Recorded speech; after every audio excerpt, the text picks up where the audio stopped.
Hey babes, welcome back to Codependency Alchemy, the podcast. Today we are finishing part 2 of a recent masterclass I did on identifying codependency. Today we're going to be exploring the somatic practice in the masterclass, and I hope you enjoy it.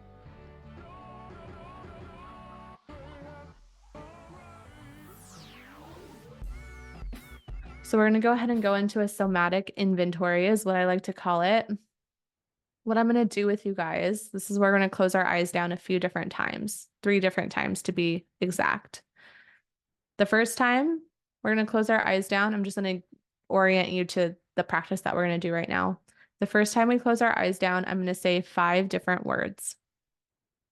And what I want you to do is just notice what your body does when you hear the word, right? Notice if your body, if there's a color that shows up, where it shows up in your body. Does it show up in your throat, in your stomach, in your back, in your heart, in your head? Is it heavy? Is it light? Is it tight? Is it spacious? We're just noticing, right? We're not attaching stories to it. We're not attaching meaning to it. We're just simply exploring what our body does when we hear these words, okay? So we're going to do that with 5 words. We're going to reflect. I'm going to have you guys share in the chat what you noticed. Then we're going to do another 5 words. Again, reflect in the chat, and then we'll do another 5 words. Okay, the point is to just notice what your body physically does when you hear the word. Are there any questions? It's going to be kind of like a little bit of a meditation practice. I'm going to walk you through it though, so I'm going to guide you. And give me like a thumbs up in the chat if that makes sense. Desiree says fixing and saving my younger siblings at a young age. Whew, I'm right there with you. How many oldest daughters do we have here? Eldest daughters? How do you say it? Okay, thumbs up. You guys got it. Cool. Yeah. Oldest daughter. Yep. We found our people. Yep, that's us. Parentified. Oh my gosh, are we like all oldest daughters? Isn't that okay? This is why I love codependency alchemy, you guys. This is why I love this space. This is why I created it because I'm gonna cry actually because it can feel so alone. Like you can just feel like you're going crazy with like how much we hold. I'm just gonna get emotional. That right there, seeing how many of us are here present right now is like a salve for me. It helps like break my heart open where I feel like there's been an armor for 35 years. We are so not alone. You're not weird. No. You know, it helps me open. And I have struggled with opening my whole life. And I created this space. I created Codependency Alchemy, whether it's the podcast or the membership or the mastermind. I created these spaces so that we could open again because we've hardened so much. And we've hardened to protect ourselves because we are exhausted. Oh, like that was a moment. That was a moment. I'm so grateful. Oh, okay. I'll cry here. I'm like, what other things do we all do? Okay, so we're going to go ahead and get into this. What I would like to invite you to do is just to close your eyes down. Again, if it feels safe for you to do so. If not, you can fix your eye on something in the room. We're going to just take a few deep breaths in, breathing in through your nose, exhaling out your mouth. We're going to do that 2 more times, just allowing ourselves to land in our bodies. Calling in our helping spirits and guides of the highest vibration of unconditional love and compassion. Calling in God, Source, the great unknown, whoever you name, our well ancestors, the benevolent ones. Just allowing us to really feel into our bodies to help us bring awareness. not in order to fix, change, judge, but just to bring curiosity, awareness, compassion, and grace. Taking another deep breath in through your nose and exhaling out your mouth. I want you to feel where over giving lives in your body. When you hear me say the word over give, what does your body do? And you don't have to write anything down right now, just notice. Where does it show up? What does your body do? Does it open? Does it contract? Is there a color, a shape, a size, a texture? Overgiving.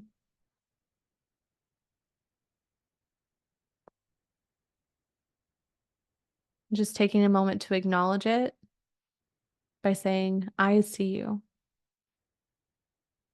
Taking a deep breath in and exhaling out your mouth like you're blowing out a candle. Now I want you to feel into your body. Where does self-doubt live in your body? What does your body do? How does your body respond when you hear self-doubt?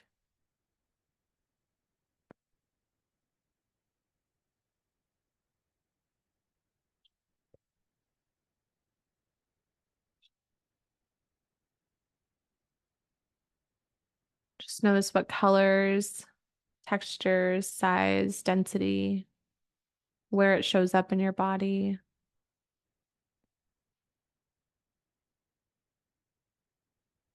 Acknowledging it by saying, I see you. And taking a deep breath in through your nose and exhaling out your mouth like you're blowing out a candle again. We're going to do that each time.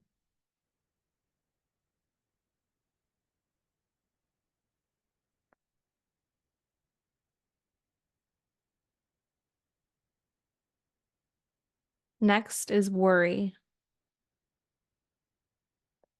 Where does worry show up in your body? What does it look like, feel like? Is there a color, shape, size, texture?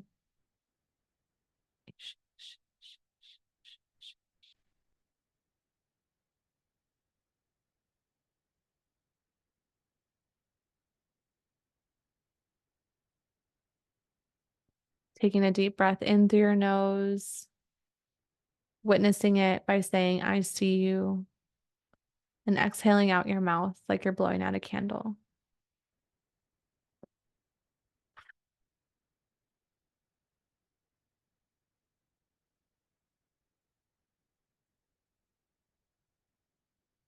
The next word is helplessness. Where does helplessness show up in your body? What does it look like, feel like? Is there a color, shape, texture, size? Witnessing it by saying, I see you. Breathing in through your nose and exhaling out your mouth like you're blowing out a candle.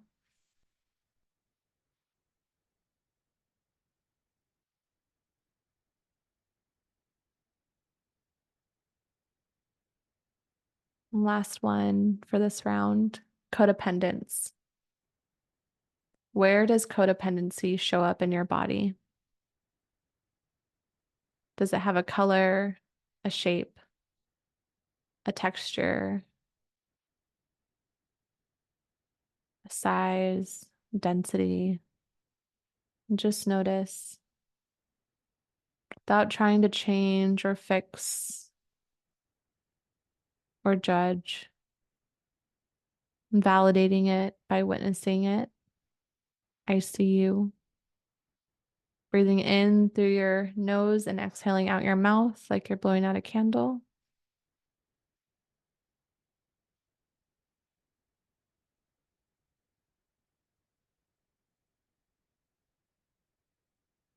And taking the next couple breaths to shake your arms, shake your body, shake your hands.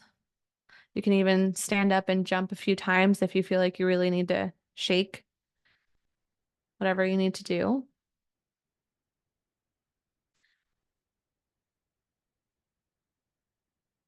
And then let me know in the chat, what did you notice?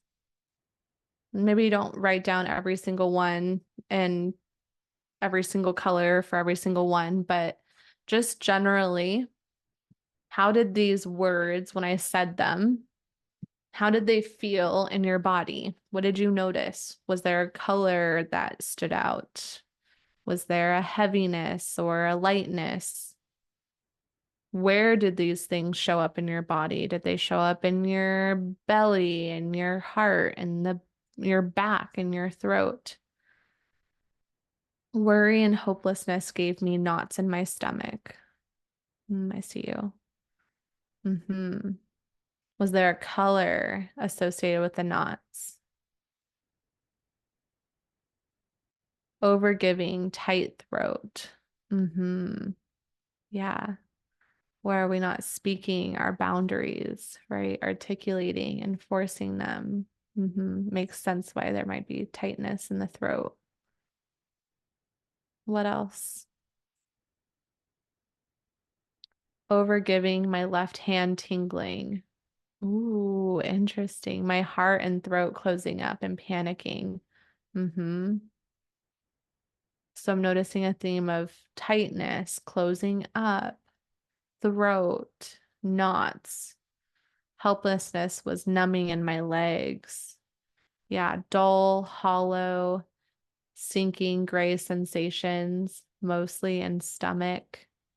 Helplessness, pink, almost womb-like.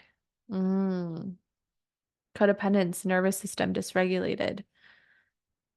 Codependency was on my shoulders. Codependency was all in my eyes. Ooh, I love these reflections. Yeah, definitely dysregulation. This brown color flashing. Beautiful. Beautiful. Okay. I'm just gonna codependency in my neck. I'm just gonna clear our spaces energetically. Just breathe slowly and deeply. We're gonna move into the next 5 words.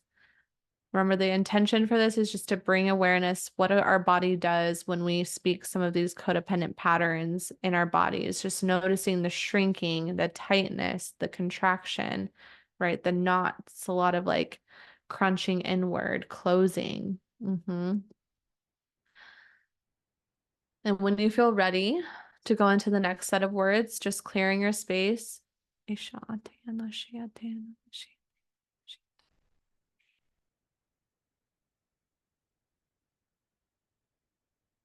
And closing your eyes down again. Can even place a hand on your heart and a hand on your womb space, bringing your presence back into your body, thanking it for showing you. We're going to go into the next 5 words. The first one being flow. Flow. Where does flow show up in your body? What does it look like? What does it feel like? Is there a color, shape, size, texture?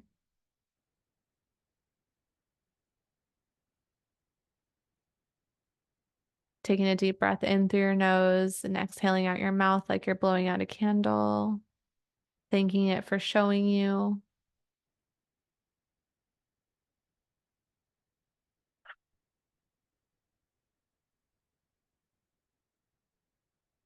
The next word is nurturing. Where does nurturing show up in your body and what does it look and feel like? Does it have a color, a shape, a texture?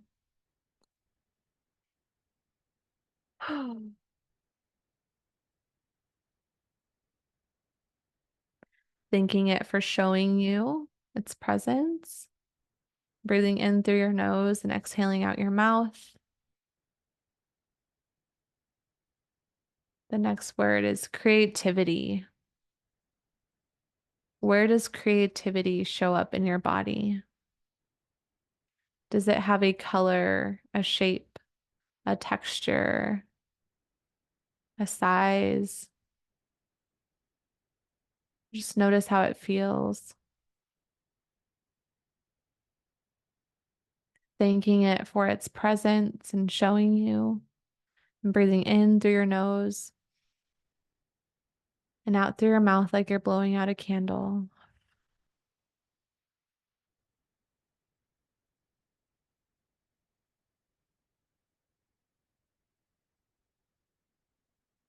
The next word is trusting. Where does trust live in your body? Does it have a color, a shape, a texture?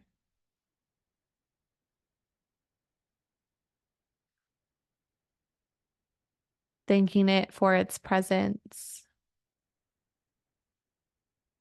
Breathing in through your nose and exhaling out your mouth like you're blowing out a candle.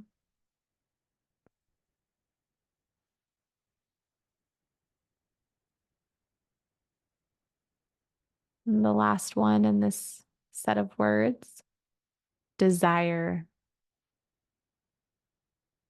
Where does desire show up in your body? What does it look and feel like? Does it have a color, a shape, a texture, a size?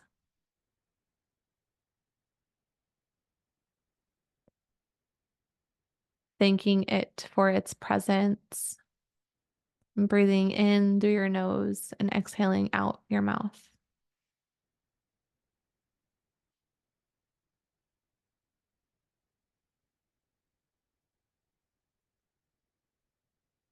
Again, taking the next couple breaths to shake and move your body in a way that feels best for you, moving your arms, your hands, standing and shaking if that feels good for you and your body, just coming back into it. Whew. And then sharing in the chat what you noticed from these words that I shared with you. What came up for you when you heard flow, nurturing, creativity, trust, desire? Where did they show up? What did they feel like?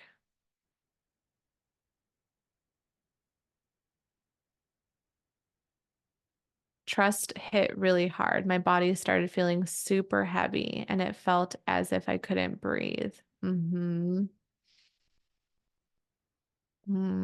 you for sharing that. Mm.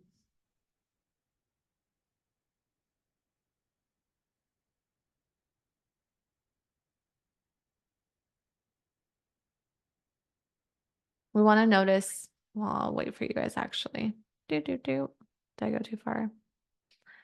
Trust, heart shaking, nurturing, large, warm. Beautiful. Trust was like a blank slate, not a good blank. Yeah, empty. Wow, trust really stood out to you guys. It was harder for me to feel these. Amy, that is super normal and common. Desire, silky smooth. Oh, hold on, gotta scroll up. Pinot red color, comforting, exciting in my chest. Nurturing, I felt a heartbeat in my stomach. Saw a white heart emoji. Yeah. It was harder for me to feel these. Yes, see? Same. Mm-hmm.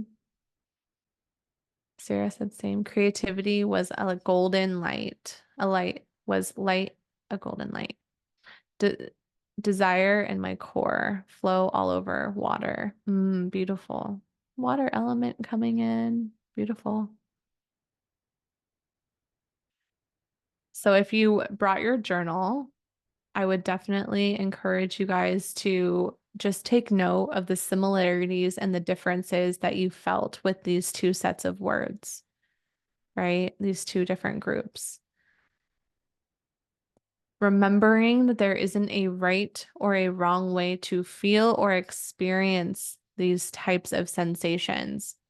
Everything that you just learned through me speaking those words out loud and you feeling them in your body was information.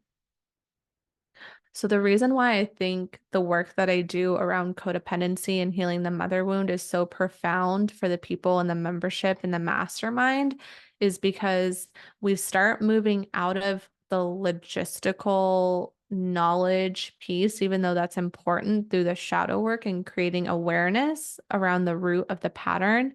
It's this work that is the huge game changer. It's the coming into a somatic experience because what we did just now was access information that your body is holding and how it relates to different things that you are experiencing in your life. So like if you scroll up here and we talk about the first set of words, it's a lot of contraction, right? When we're in codependent patterns, we're experiencing tightness in our chest, panicking, right? A dull, hollow, shrinking gray sensation. Like when we're in these patterns, our body is also having a physical response when we're in the patterns, right? Our body is trying to tell us through its contractions that it needs something from us. And oftentimes we don't actually take the time to tune into our bodies and ask it questions and listen to make a different choice. We just continue going into the patterns. But we have to remember that our bodies have a story and they hold wisdom and they know exactly what we need to help get us through and out of the pattern that is actually a disservice to us. But we don't ask and we don't tune in and we don't take the what 10 minutes that we took to do that work, right? And seeing how we related to the second set of words, how it was hard to sometimes relate to some of those, how it was hard to feel some of those, right? Hearing nothing, feeling nothing. That is our relationship to some of these words like desire, flow, creativity, because we've tuned it out, we've turned it off, we've turned off our access to some of these things. So what we do with that, that's such a great question, Lena. How do I use this awareness in my healing? What do I do with it? When you start asking questions, you ask that question to it, right? This is why, this is also why the work that I do with people is so different, I think, than other mentorships, is because I don't have the answers, but you do. That question is so this is how I would do it. Say, what was one of the experiences that you had? Nurturing, I felt like a heartbeat in my stomach. So what I would do now is I would go tune into that heartbeat that you felt in your stomach, and then I would ask it, what do you want me to know? How can I support you? What do you need from me? What do you want Got window time? from me? Right? We ask it what it wants, what it needs, and how it will feel when it gets that need met. Desire in your core. Sitting with that desire in your core and asking it, what do you want? What do you need? How will you feel when you get that need met? I would go into helplessness, feeling into the sensations that you had for helplessness, the contraction, and asking it, what do you want? What do you need? How will you feel when you get that need met? I'll put in the chat, you guys. I'll also send it in the replay, the inner child and the inner child healing. It's literally the step-by-step questions that I would do with the awareness that you have now. So it's like each question that you ask and why you ask it. So that should be helpful. That's what I would do with it. I do this all of the time whenever I'm experiencing discomfort in my relationship, in my work, in my life, in a friendship conflict, anything. I ask, where does this live in my body? Okay, it lives in my chest. All right. What do I notice? I feel like a tightness, a contraction, a hardening, like an armor. Okay, how old is that part of me? feels young, like 4 years old. Okay, what does that part of me want? Right. And sometimes when I tap into how old is that part of me, a memory will come up. I'll see myself like in a chamber or something, and I'll just ask that part of me, what do you want? Like, I want to be seen. I want to be heard. I want to be free. Okay. What do you need? I need you to help me. I need you to see me. I need you to witness me. How can I do that? How can I show up for you? How can I see you? How can I witness you? Like they will show you. And I also want to say you might not get answers so clearly right away. It's really important to know. You might hear nothing. It might be radio silence. Think about a child who hasn't seen you for years and now you're coming and approaching it and wanting all this information. Sometimes they have a lot to say and they'll talk to you, these parts of you, our body will respond. But sometimes they're like, I don't trust you. You've left me here. Like that's when I tapped into my inner child for the very first time, that's exactly what she said to me. She said, you left me here. And she was mad and she was angry. Like I had self-abandoned her. And I did because and it was what my body did to protect myself at the time. I was experiencing abuse. I was experiencing pain. It was extremely uncomfortable, painful, and sad. And so a part of my soul literally fragmented so I would feel less of it as its way of protecting me. So I self-abandoned, which was the most advantageous thing and wise thing for me to do at that time. But what ends up happening is that we don't go back and recollect these parts of us. And so the work that I do in these spaces is going back and reclaiming these parts of us that have fragmented along the way through life, right? Through heartbreak, breakups, ruptures, conflicts, abuse, trauma. That's why the work is so important. So Lena, I don't know if that like fully answers your question, but I hope it kind of does. And I will send that article that I wrote so that you can see the step-by-step process. And you guys, I mean, it's free. So just like use it. And I like a lot of people that I've worked with just like print it and they just like go through these questions every single day. I go through them often still. I do it all the time because it works. All right. So I know I want to be respectful of your guys' time. I know we're getting a little bit close, but these would be the last ones that I would do with you guys. We're going to skip these ones for right now, but I want you to go ahead and screenshot this, so that you can play with these, in your own time and just see like, how does safety feel in your body? How does respect feel in your body? How does freedom feel in your body? Balance and life force. You guys will also get the replay to this. So even if you want to like go back and if you don't screenshot this, you can go back and watch this and like look at this. But I really want to show you guys these next couple slides because these are the reasons why I used the specific words that I used.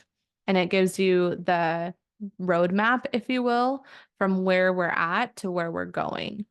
So when we are in distorted feminine, that's the overgiving, the self-doubt, the worry, the helplessness, the codependency. Distorted feminine are in these patterns oftentimes. Divine feminine is in the energy of flow, nurturing, creativity, trusting, desire. So when I do this work, we'll take overgiving, for example. We do that work I just described of where does this live in my body? How old is this part of me? Excuse me, what does this part of me want? What does this part of me need? How will this part of me feel when it gets that need met? We start cultivating a relationship with not only that part of our body, but that inner child that we've abandoned, and we reclaim it. And when we reclaim it, we step into flow. We step into nurturing. We step into creativity. So what I've learned is the more that we go and reclaim these fragmented parts of ourselves, the more we step into the divine feminine, because we are literally like mothering, healing the mother wound, mothering these parts of us that have fragmented, right? The more I do this work, the more flow I experience in my relationship and in my life. The more I do this work, the more creativity I notice. I used to say I'm not a creative person. I used to identify with not being creative. I was always like, my sister's the creative one, right? She's the one that plays the piano. She's the one that does art. She's the one that draws. And I was like, I'm just smart, right? But it was like, because I was so much in my masculine. I was so much in my like logic, academia, right? But the more I've done this work, the more I realize how creative I actually am. But it's taken um reparenting myself to come into that, to those energies. And then those last words are soul union. Soul union is the marrying, if you will, of both feminine and masculine. And that's when we feel safe. That's when we feel respect. That's when we feel freedom. That's where we feel balance. So like this is the roadmap, you guys. And I really just wanted to like show you this is what it looks like. The reason why we tend to the parts of us that overgive, self-doubt, worry is so that we can step into our divine feminine of flow, creativity, trust, desire, so that we can come into soul union with ourselves first and foremost. And when we come into soul union with ourselves, when we feel safe, when we feel respect, when we feel freedom and balance within ourselves, we're going to inevitably see it in our relationship. I don't think Justin changed to be this like miraculous person that is able to meet me in a relationship because of healing work that he's done. It's because I've done the healing work on myself that he is now just a reflection of that. And see in the chat. Oh my God, it's so amazing. Thank you, Alyssa. Oh, I'm so glad you think it's amazing, Sarah. Thank you for the reflection. I love the inner child question answer approach, but how do you use it without veering into mental gymnastics, over analyzing your own emotions and making excuses for a partner's harmful behavior? Like the idea that sometimes your negative feelings are based on the fact that you're being mistreated. Yeah, so discernment is always going to come up in learning about yourself and learning about relationships and learning about dynamics. So oftentimes I'll ask myself, which is kind of um this is also important to know. Amy, I'm skipping a couple slides because I feel like going to kind of answer this question partially. Take a screenshot of this too. Again, you guys will get the replay, but this was super helpful for me. The far right is distorted masculine. The inner right on the blue side is divine masculine. And then same for the pink side. The far left is distorted feminine. Inner left is divine feminine. And the middle is oneness. It's the marrying of the two. Having this as like a visual to see where I was in distorted, not to use distorted as like that's bad, you shouldn't be there, but like using the language and like the indicators as access points of like, okay, where am I, being the martyr? Where am I being submissive? Where am I lacking agency? Where am I being, rigid or controlling or competitive, right? And where can I then go inward and see like, oh, where can I be more collaborative here instead of being, boundarylessness, or, where can I bring more presence instead of being like hyper, I don't know, vigilant. So I wanted to give you guys this because this was really helpful for me in my journey. But this is what I wanted to get to, Amy. Empowering questions to ask yourself. How do you desire to feel in your life and in your relationship? Using this filter helps me not make excuses for my partner. I ask myself how I desire to feel in my life and in my relationship. And if my partner or a situation with my partner is not in alignment with that, then that's where I need to set boundaries for myself. So if that means walking away from my relationship in that moment or from my partner during that conflict so that I'm not being harmed, then I need to do so. And so using those two questions as my filter helps me make sure that I'm not overriding myself. Does that make sense? And will you let me know if that answers that question for you, if I'm gathering that correctly? Okay. Because that is very common, Amy. I'm so glad that you brought that up. We will totally override ourselves through like what we were saying earlier, like giving our partners grace, where we're like, oh, they're just having an off day, or oh, like they didn't sleep well, right? Or like, oh, they're just hungry.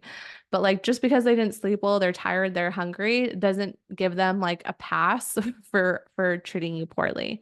So when my partner's in a mood, for example, like that, and he's like maybe calling me names, or he's being like salty towards me, or being like, just mean-hearted, I don't have to actually take that. The way that I protect myself in that situation is I just communicate a boundary. I'm happy to have this conversation with you when we're both calm and able to speak respectfully to one another. Like, that's the boundary. And if they still come at you, you can say, like, I can see you really want to have this conversation right now, and it doesn't look like we're both calm enough to do that. Like, I'm going to go in our room and like close the door for a little bit. We can revisit this in 2 hours. Like, you can set a time frame, right? And then in that time, I'm usually panicking because I have anxious attachment. So I'm not like, I might say it calm in the moment, but now I'm probably spiraling after setting that boundary. So I usually will go and meditate. Like, I'll literally take my my noise canceling headphones and like do a meditation so I can come back into my body. Okay, that helps. Yeah. Okay. Um, so that can be a helpful tool for that.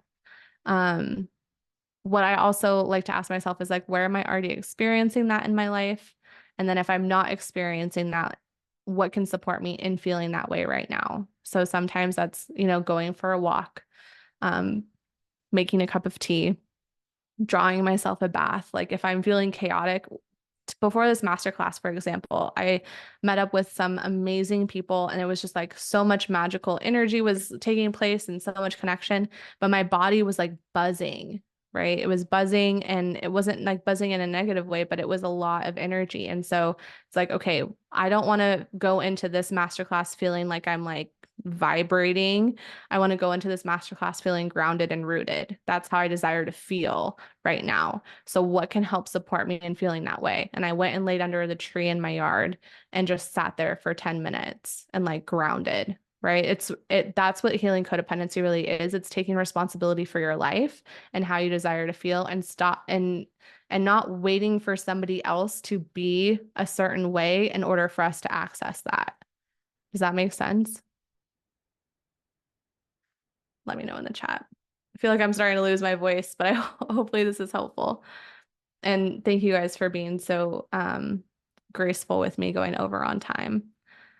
So yeah, make sure you screenshot those two, those empowering questions, that how you desire to feel in your life and how do you desire to feel in your relationships literally changed my freaking life. Whenever Justin and I are fighting, I just ask myself, how do I desire to feel right now? It's usually not feel stressed out or not feel misunderstood or not feel, like I annoy you. So it's like, what can I do instead of being like, I wish he treated me differently, like he should be nicer to me. It's like, what can I do right now for myself so that I don't feel that way? Taking ownership of that. And then it's not to also override them addressing their stuff, but it's knowing that having that conversation with them in that moment is probably not advantageous. Having that conversation at a neutral time is most ideal. So like the other Justin has been actually annoyed with me like the past couple of days, but it was at a neutral time last night when we were out, like outside in the sunshine, where we got to have that conversation. It was super lighthearted, and it was like, okay, what's really going on here? Let's talk about it. How have you been feeling? And then he got to share with me how he was feeling. And I was like, thank you so much. I can see why you would feel that way. And I'd like to share like what came up for me. And he was like, okay. And then I shared what was coming up for me. And then he was like, oh, I didn't realize that that's how you felt. And I was like, yeah. So at a neutral time, are you always the one to bring up the annoyance? Yeah, because I always feel like I'm annoying him. Um, and he's pretty easy to read. I mean, we've been together for 10 years, so it's like, I know. I know that you're not annoyed with me. He like makes a face and he has a tone. But I usually try not to talk about it in that moment because he's obviously annoyed, and I can tell, but it's later. So like yesterday when that happened, later in the day, I was like, Yeah, I was noticing something earlier when we are getting our paddle boards out. Like, is now a good time to talk about it? And he's like, yeah, sure. And I was like, you seemed annoyed with me. Is that true? And he's like, yeah, let's go over it. Da-da-da-da-da. And I was just like, okay, yeah, I can see why that would be annoying to you. And can I tell you my perspective? Um, so yeah, my growth will be letting him bring up if he wants to talk about it. Yeah, that's a good one too. The only time I really want to talk to him about it is like if it's gone on for a couple of days. If it's just like a day, it's just like whatever, we're just on different pages today. But it's when it adds up after a few days where I'm like, okay, do we need to like what I call it is a clearing? Like, do we need to have a clearing? Like, so that this doesn't like build up on itself. Because if it's just like one day, it's usually, yeah, because we were hungry or we're tired or something like that. And he did actually communicate like he was feeling that way because he was also hungry. Which for me is nice to hear because it's like, okay, great. Like you were hungry and I can remember that this isn't always personal. Yeah. Since I started this, my husband finally, yes, when he's annoyed instead of no, it's fine. Yay! That means you've created a safe enough space for them to share that, which is great. And I love that after 18 years. Yeah. Same with Justin. Like now he'll be way more forthcoming. And it's because I'm not making him wrong or bad for feeling annoyed. I'm not like, well, you did this and like, which is what I used to do, or like, this is the reason why I said it. Um, Instead I was like, yeah, it makes sense why you would be annoyed about that. So it's just like, oh, okay, well, I can be annoyed then, and it's not gonna spontaneously combust in front of me. They're just trying to avoid a fight, which I get. But what if it's not a fight? That's where I've like redefined conflict, right? Instead of it being conflict, it's like a moment for connection. So obviously I'm doing this free 3-day immersion to give you guys a glimpse into the membership. So I just wanted to overview a little bit about what the membership is about. It's for us to come together like we did today. This is exactly like what the master classes are, which, like I said, are going to be on the first Thursday, or, maybe it's going to be a different day, but it's always the first week of the month. We'll have the master class that you guys vote on. And it's, yeah, just like this, like where we're just learning more about ourselves, creating more awareness. There's always shadow work involved because that's my jam. And then we have meetups, AMA chats. There's a library of guided meditations and private podcast episodes as well. And tomorrow, which I know a lot of you guys joined today, so you'll get an email soon about tomorrow's call. It's going to be the same time tomorrow, and it's going to be the meetup. So the meetups are honestly my favorite because I'm not talking the whole time, which I love for all of us. And I get to hot seat coach you guys. So it's going to be the perfect place to bring your questions, your situations, like what do I do when? This is the thing that I'm struggling with, and I'll move you through shadow work and an inner child healing so you guys can see like in real time what this looks and sounds like, and that's what all the private podcast episodes are too. They're literally members from the membership. That's who I do the one-on-one calls with. Walking through the shadow work and inner child work. So I think it's really helpful to hear what it looks and sounds like. I couldn't find guided meditations. Is it a podcast? They are audio, yeah. And if you go to the membership on Substack, it will show you all the different pieces of the library. So like there's one that says master classes, and it's a list of master classes and guided meditations. I can send a link in the replay as well so that you guys can access them quickly with the links. It's not on the podcast on like Spotify or Apple. I'm going to stop sharing my screen. You're so welcome. Thank you so much for being here. If you guys want to join the membership, I'm doing a discount for anyone who's on these calls. It's a 10%, a 10% off the membership, which is like almost $1 less. I mean, $1 sounds like hardly anything, but the membership is literally $9 a month. So, it makes it like 8-ish. I think it's like 8-10, but you get all of what I just shared, and you get the replays. So even if you couldn't come to the call live, but you wanted to watch the masterclass on healing the mother wound, or you wanted to watch the masterclass on communication styles, they're always available to you as long as you're in the membership. Yeah, Sierra, the inner circle. Okay. The difference between the membership and the inner circle is that the inner circle, you're literally in a private chat with me. No, the membership is only $9. Inner Circle is $99 though. So the inner circle is going to be no more than 50 people, and you're going to be in a private chat with me. There is way more one-on-one support in the inner circle. So every single week on Sunday, I'm going to be sending out shadow work prompts for the week. So I'm going to give you a theme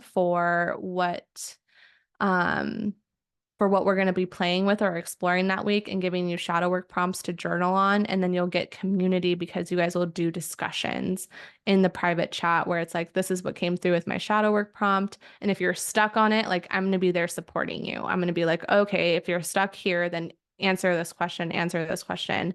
What comes up for you when I ask you this? It's going to, excuse me, so much burping. Gosh, I always like tell myself it's moving energy. um, a lot more one-on-one support if you're like, hey, I'm trying these practices, but I feel like I keep like hitting my head against a wall, or I keep feeling like I'm getting stuck or it's not making sense. The inner circle is going to be a great place because you're going to get help every single week from me. And on Tuesdays and Thursdays, you'll get to ask questions. So it'll be a Q&A 2 days a week. So that's the difference between like the membership and the inner circle. The membership's great for, yes, calls like this is going to be in the $9 membership. Every single month, we'll have a masterclass and a meetup. The inner circle is going to be great for you if you want more of that one-on-one support, or you're like, I have questions that come up daily. I want to ask you like multiple times a week. That would be the route I would go for the inner circle. Um, yeah. So hopefully that explains the difference. It's just a lot more support. Mm-hmm. But there's still tons of support in the membership too.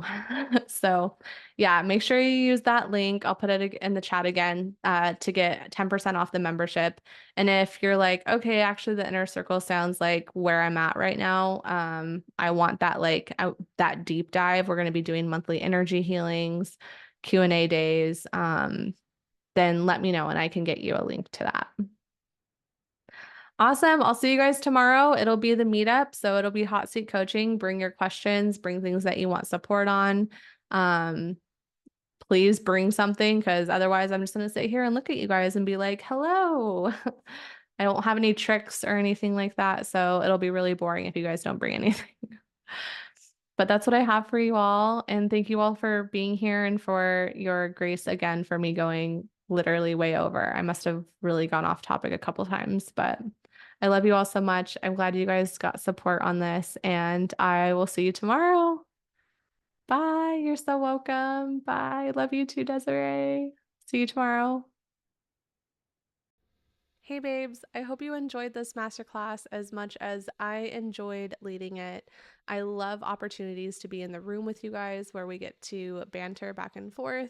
As you could tell in this masterclass, there was a lot of interaction through the chat, which is like my favorite thing. So as I mentioned in the past 2 episodes, this was an example of what the masterclasses and the codependency alchemy membership look like. So if this sounds like something that you are wanting to dive into or join in on, definitely check out the link in the description box below or in the show notes and join Codependency Alchemy, the membership for $9 a month on Substack.